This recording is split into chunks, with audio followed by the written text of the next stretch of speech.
There is a moment that comes after everything should be fine. You've come home, the door is closed, the noise has stopped, and you are sitting on the edge of your bed, still in your coat, staring at nothing. Someone you love says something gentle from the other room, something as simple as, "Do you want tea?" And you can't respond. Not because you're angry, not because you're sad in a way you can name, but because the part of you that forms words has gone offline. Your body is heavy in a way that has nothing to do with physical exhaustion. Your skin feels thin.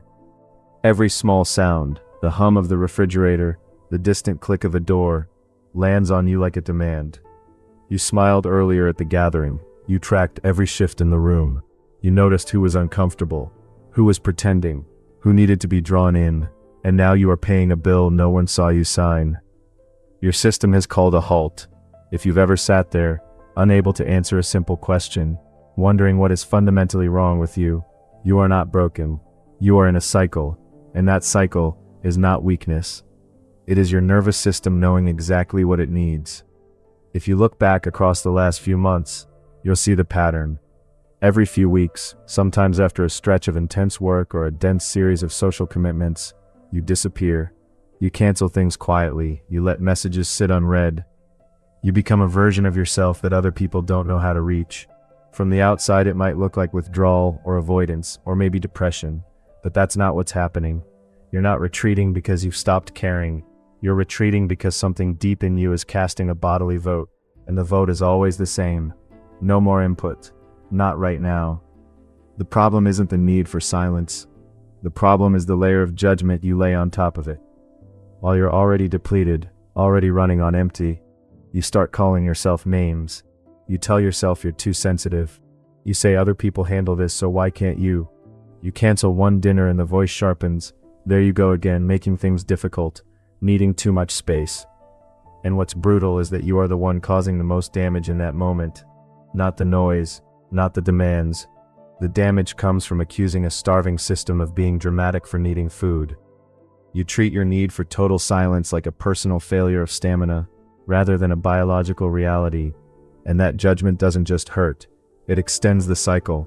It makes you resist the very thing that would restore you. In a single conversation, someone else walks away with the basic facts. You walk away with the facts, plus the emotional undertones, plus the micro-expressions, plus the tension in someone's shoulders, plus the unfinished thing still hanging in the air from an argument 3 days ago. Your system isn't selectively processing, it's taking everything. Every signal, every layer, every unspoken thing. Think of two devices. One is a simple watch that tells the time.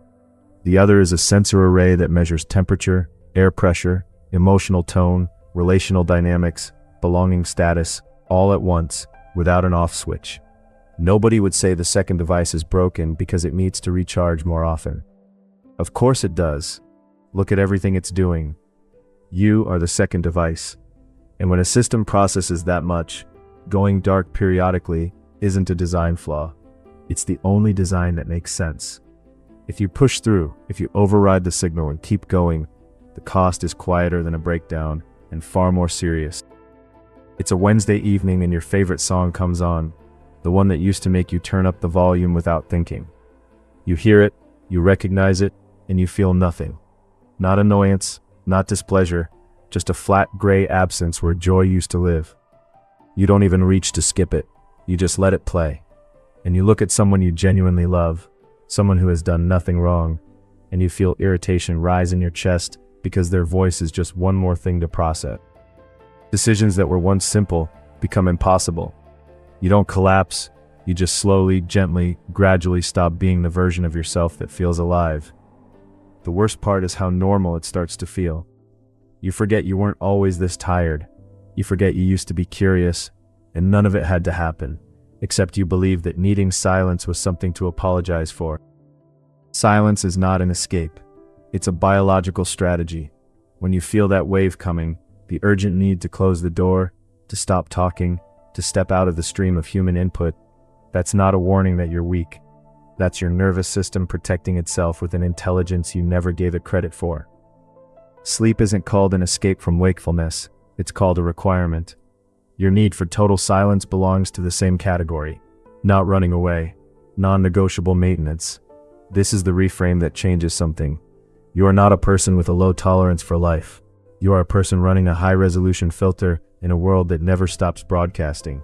And your system knows exactly how to keep you whole if you'll let it.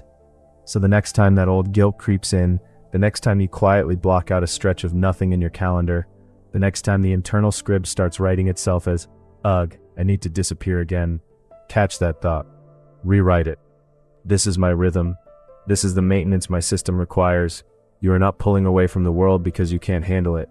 You're pulling away so you can stay in it longer and more whole than before. Not a moral failing. Knowing how your machine runs, and finally, without shame, letting it run that way. If this is the kind of understanding you want to keep finding, subscribe. There's more here whenever you need to go quiet for a while.